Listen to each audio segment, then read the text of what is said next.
Hello everyone, ট্রান্সলেশনের আরও একটি নতুন ক্লাসে সকলকে স্বাগত। আজকের প্যাসেজটি খুবই গুরুত্বপূর্ণ। তোমরা কোনো রকম স্কিপ না করে প্রথম থেকে দেখতে থাকো এবং আশা করি তোমাদের এই প্যাসেজটি থেকে হেল্প হবে এবং অনেক নতুন কিছু তোমরা শিখতে পারবে। তো চলো দেরি না করে আমরা শুরু করি। প্রথমে আছে যে কলম্বাস আমেরিকা পৌঁছাবার কিছুদিন পরেই তাহাদের খাবার ফুরাইয়া গেল।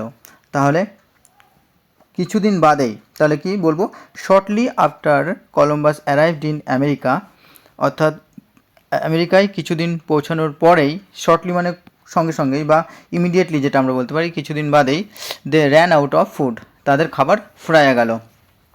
তো এখানে দে র্যান আউটের অর্থ হলো ফুরিয়ে যাওয়া, কোনো কিছু শেষ হয়ে যাওয়া বা ফুরিয়ে যাওয়া। তো আমরা এটাকে অন্যভাবে লিখতে পারি যে দেয়ার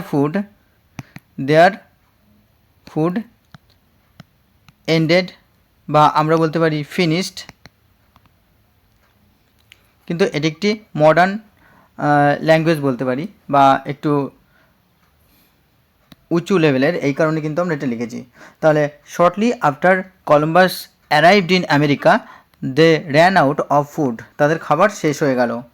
তো এইখানে কিন্তু আমরা অ্যারাইভড, এটা হচ্ছে মেন ভার্ব অ্যারাইভডের এখানে পাস্ট ফর্ম ব্যবহার করা হচ্ছে, যেহেতু পাস্ট টেন্সে বলা হচ্ছে এই কারণে অ্যারাইভড হয়েছে।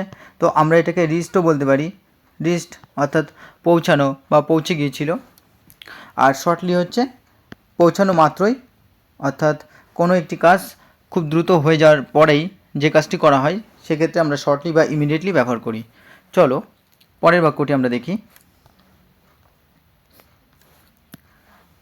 এই সময় কলম্বাসের মনে একটি ফন্দি উদয় হলো। আচ্ছা, এখানে ফন্দি বা একটা বুদ্ধি তার মনের মধ্যে এলো, সেটা কি, অ্যাট দিস টাইম, অর্থাৎ এই সময় এ প্ল্যান ইমার্জড, উত্থিত হলো বা উদিত হলো, ইন কলম্বাস মাইন্ড, এখানে অ্যাপোস্ট্রফি এস, কলম্বাস অর্থাৎ কলম্বাসের মাইন্ড, মনের মধ্যে উদিত হলো।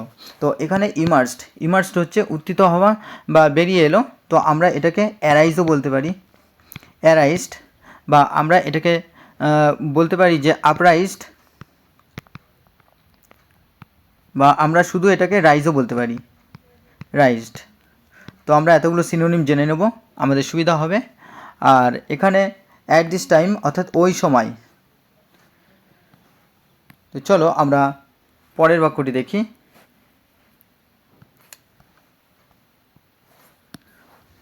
তিনি পাজি খুলিয়া দেখিলেন সেদিন সূর্য গ্রহণ হইবে। তো পাজি বলতে এখানে পঞ্জিকা বা ক্যালেন্ডারের কথা বলা হচ্ছে। হি ওপেন্ড, তিনি খুললেন, হিজ ক্যালেন্ডার, তার ক্যালেন্ডার বা পাজি, অ্যান্ড স, এবং দেখলেন that there would be a solar eclipse that day, ওই দিন সূর্যগ্রহণ হবে। তো এখানে উড কেন ব্যবহার করা হয়েছে, কারণ এটা ভবিষ্যৎকাল বোঝাচ্ছে এবং ভবিষ্যৎকালে হবে যে জিনিসটা এখনও হয়নি, তো সুদূর ভবিষ্যৎ বোঝাতে বা একটু দূরেই বোঝাতে, নিকটবর্তী নয়, তখন কিন্তু আমরা উড বি ব্যবহার করি, হবে। তাহলে আর যেহেতু এটা পাস্ট টেন্সেই বর্ণনা করা হচ্ছে এই কারণে আর উইল ব্যবহার করা হয়নি, উড বি ব্যবহার করা হয়েছে। তাহলে হি ওপেন্ড, সে খুললো, হিজ ক্যালেন্ডার, তার ক্যালেন্ডারটি, অ্যান্ড স, এবং দেখলো, that there would be a solar eclipse that day, ওই দিন সূর্যগ্রহণ হবে। তো এখানে ওপেন হচ্ছে মেন ভার্ব, হচ্ছে ওপেন থেকে কিন্তু ওপেন্ড এসছে। আর এখানে আমরা স, সি থেকে নিয়ে এসছি, সি থেকে স। আর সোলার ইক্লিপস হচ্ছে সূর্যগ্রহণ, আর উডবি হচ্ছে আমরা ব্যবহার করলাম কি, ভবিষ্যৎ বোঝাতে, ভবিষ্যৎকালে সুদূর ভবিষ্যৎ বোঝাতে। তো চলো আমরা পরের বাক্যটি লক্ষ্য করি। সূর্যগ্রহণ প্রভৃতি প্রাকৃতিক ব্যাপারকে অসভ্যরা ভয় করে। তাহলে অসভ্যরা বলতে এখানে বর্বর জাতিকে বোঝাচ্ছে। তাহলে স্যাভেজেস ফিয়ার, ভয় করে ন্যাচারাল ফেনোমেনন এবং প্রাকৃতিক ব্যাপার স্যাপার বা প্রাকৃতিক দৃশ্যকে, কয়েকটি ঘটনাকেও বলতে পারি আমরা, লাইক সোলার ইক্লিপসেস, যেমন সূর্যগ্রহণকে। আচ্ছা, এখানে স্যাভেজেসকে আমরা কি বলতে পারি, স্যাভেজেসকে আমরা বর্বরিয়ানও বলতে পারি, বর্বরিয়ান, বা স্যাভেজেসকে আমরা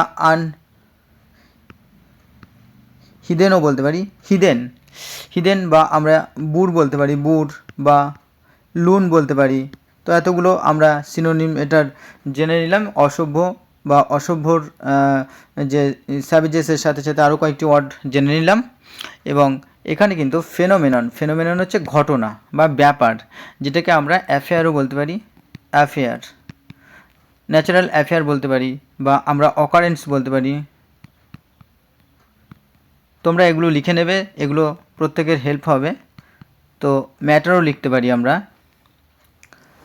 আচ্ছা, এখানে যেহেতু সাবজেক্ট প্লুরাল আছে এবং এটা ভয় করে, অর্থাৎ এটা একটা ন্যাচারাল ট্রুথকে বোঝাচ্ছে, তো সেই কারণে কিন্তু আমরা এটা সিম্পল প্রেজেন্ট টেন্সে লিখেছি। ওর জন্য আমরা ফেয়ারের সাথে কিছু যুক্ত করিনি, যেহেতু subject third person plural number আছে। তো চলো আমরা পরের বাক্যটি লক্ষ্য করি। অসভ্য সর্দারকে ডাকিয়া কলম্বাস কহিলেন, অর্থাৎ বললেন, দেখো আমরা দেবতাদের বংশধর। তাহলে কলিং দ্য স্যাভেজ চিফ অর্থাৎ অসভ্য সর্দারকে ডাকিয়া কি কলম্বাস বললেন, লুক দেখো, we are descendants of the gods, আমরা ভগবানের হচ্ছে বংশধর।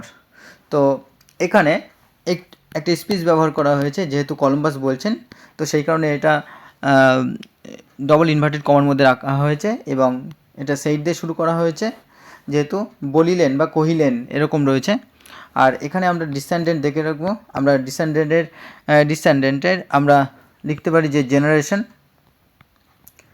জেনারেশন অর্থাৎ বংশধর, বা আমরা এটাকে ব্রিড লিখতে পারি, বা আমরা এটাকে চাইল্ডও লিখতে পারি, কিন্তু বংশধর। আর গড মানে দেবতা, এখানে আমরা জানি descendants of god. Are calling এখানে ভার্বের সাথে আইএনজি যুক্ত করে কিন্তু এটাকে পার্টিসিপেল করে নিয়েছি। তো চলো পরের বাক্যটিকে আমরা দেখি।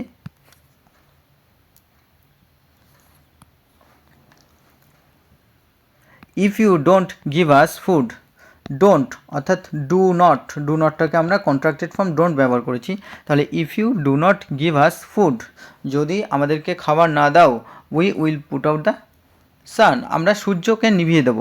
তাহলে এখানে কিন্তু যেহেতু এখানে ফিউচার টেন্স ব্যবহার করা হয়েছে আর এখানে প্রেজেন্ট টেন্স ব্যবহার করা হয়েছে, সেই কারণে কিন্তু আমরা ফিউচার টেন্সে উইল ব্যবহার করেছি এবং এটাকে প্রেজেন্ট টেন্সে ব্যবহার করেছি। তো যে কথাটুকু রয়েছে সেটাকে কিন্তু, অর্থাৎ কনভারসেশন, সেটাকে কিন্তু ফিউচার টেন্সে বলা হচ্ছে। তো এখানে কিন্তু আমরা দেখে নেব যে পুট আউট কিন্তু একটা ফ্রেজাল ভার্ব। পুট আউট হচ্ছে ফ্রেজাল ভার্ব। তো এটাকে আমরা আর কি লিখতে পারি? আমরা এটাকে টার্ন আউটও লিখতে পারি। টার্ন আউট নিভিয়ে দেওয়া, বা এক্সটিংগুইশ অর্থাৎ নিভিয়ে দেওয়া। তো আমরা put out, turn out, extinguish এই ওয়ার্ডগুলো জেনে নিলাম নিভিয়ে দেওয়ার। চলো পরের বাক্যটি দেখি।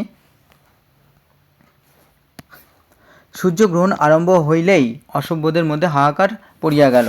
তাহলে ওয়েন অর্থাৎ যখন সূর্যগ্রহণ আরম্ভ হইল, আমরা এইভাবে লিখব, when the solar eclipse began অর্থাৎ শুরু হলো, দেয়ার ওয়াজ এ ক্রাই বা চিৎকার বা হাহাকার পড়ে গেল, অ্যামং দ্য স্যাভেজেস সেই অসভ্য জাতির মধ্যে বা অসভ্যদের মধ্যে। এখানে বিগিন হচ্ছে শুরু করা, আর তার পাস্ট ফর্ম ব্যবহার করা হয়েছে, অর্থাৎ V2 বিগান শুরু করেছিল।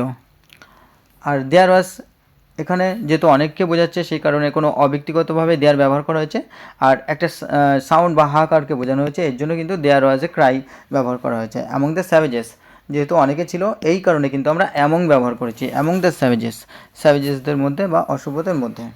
তো বন্ধুরা, এই ছিল আজকের একটি গুরুত্বপূর্ণ ট্রান্সলেশনের প্যাসেজ। আশা করি তোমাদের ক্লাসটি ভালো লেগেছে। তো এই ধরনের আরও ইম্পর্ট্যান্ট ক্লাস পাওয়ার জন্য অবশ্যই তোমরা যারা প্রথম তারা চ্যানেলটি সাবস্ক্রাইব করে পাশে থাকা বেল আইকনটি প্রেস করে রেখো, এবং যারা চ্যানেলের নিয়মিত ক্লাস দেখো তাদেরকে বলবো তোমরা বেশি বেশি করে লাইক, কমেন্ট, শেয়ার করতে থাকো। অবশ্যই লাইক করো এবং শেয়ার করো, তাহলে তোমাদের জন্য আরও ভালো ভালো ক্লাস আমি আনতে পারবো। তো চলো, তোমাদের অসংখ্য ধন্যবাদ।